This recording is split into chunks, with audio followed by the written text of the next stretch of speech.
He claimed that, and they stayed a little bit off the front line. What an insult to come with for all the soldiers who served in Iraq and Afghanistan. I'm father to Jonas Brøgger, we lost in Afghanistan. I cannot find any words for that. It's so crazy.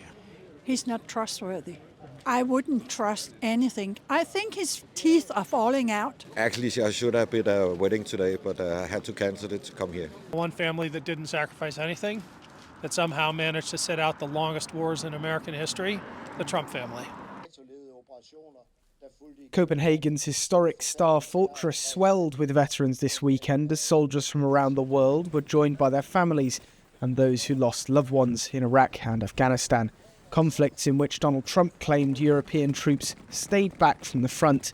It's a message Danes have come to reject, with an estimated 10,000-strong march on the US Embassy.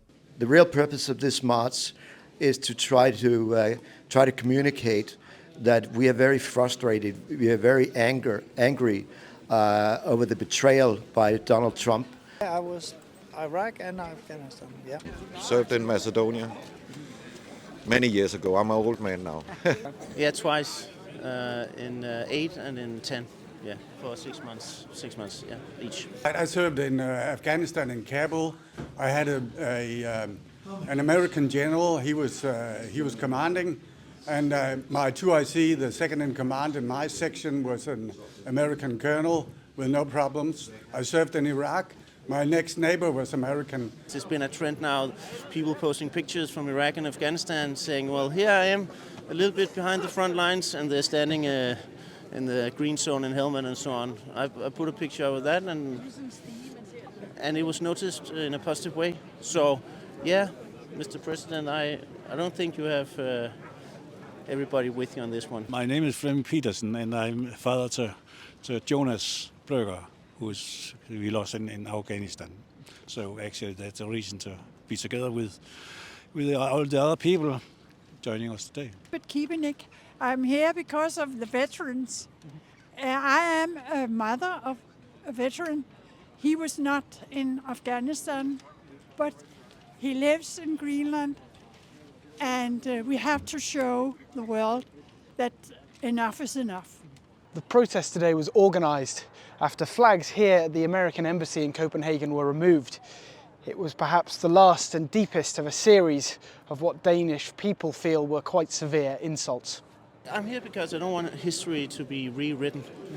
I'm here because I don't want the comments made from the President of the United States be what is accepted as the truth.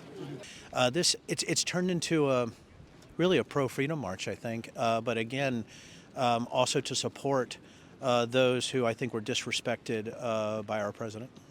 He claims that Allied soldiers and Danish soldiers, they were not really needed. We didn't ask for him. He claimed that, and they stayed a little bit off the front line. What an insult to come with for all the soldiers who served in Iraq and Afghanistan. What did you make of Donald Trump's comments about European veterans of the war in Afghanistan? I was not just appalled. I was so angry that he should not come near me. I cannot find any words for that. It's so crazy. It's not decent. It's a very bad thing that he said. That's just complete fake news, as Trump likes to say. We activated Article 5 of the NATO Charter after America was attacked, and the Danes were among the first to come to our aid. And to have that service, that sacrifice, so disrespected by our president, it's not something we could let stand. We've heard that he's given a sorry to the British people or the British troops because of King Charles, but we haven't heard anything about Denmark. And I say all the other countries of NATO.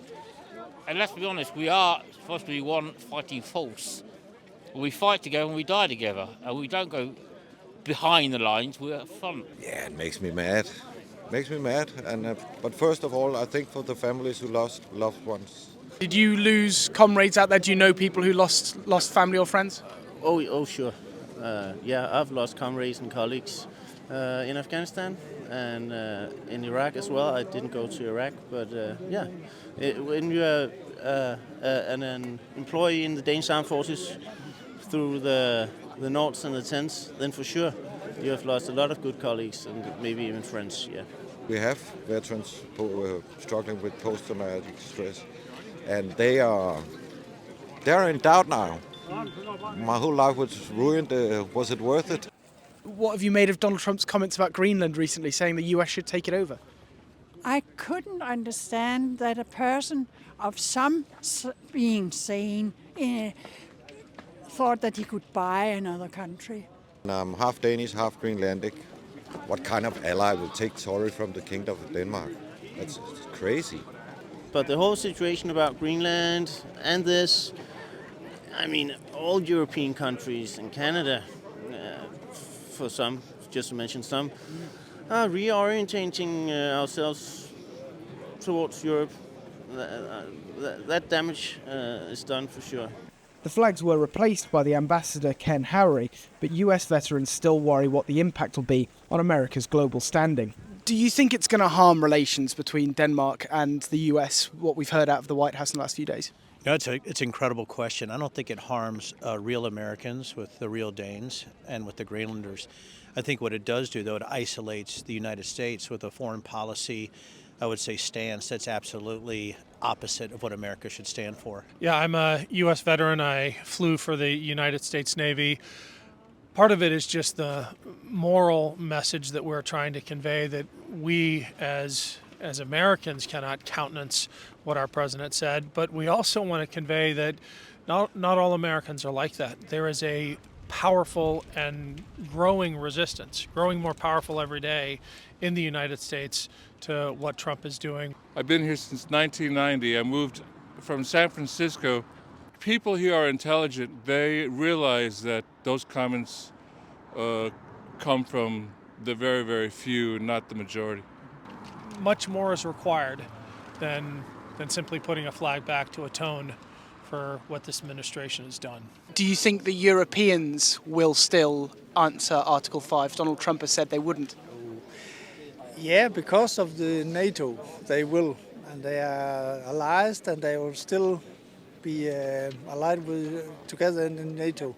And I think that the Europeans are still backing up for the NATO. But the problem, the question is if USA still will be in the NATO. I would go where I was ordered. Whether our governments would do it, I think that's an open question. Has this changed the way you think about America and the American people? Not really, I may say. Since Trump came in power, it's so crazy. But at that time, I changed my view of the Americans. So he has changed so much. He's a crazy guy. It's nothing to do with the American people or the American forces. It's about a madman running the White House. Those statements do not represent all Americans. They do not represent all American veterans. This is not in any way directed against the United States. This is only directed against the offensive comments made by the US President and his Vice President on several occasions. He's not trustworthy. I wouldn't trust anything. I think his teeth are falling out. Would you want an apology from him? It won't help because he doesn't mean what he says. I'm working on forgiving him. I'm not yet there.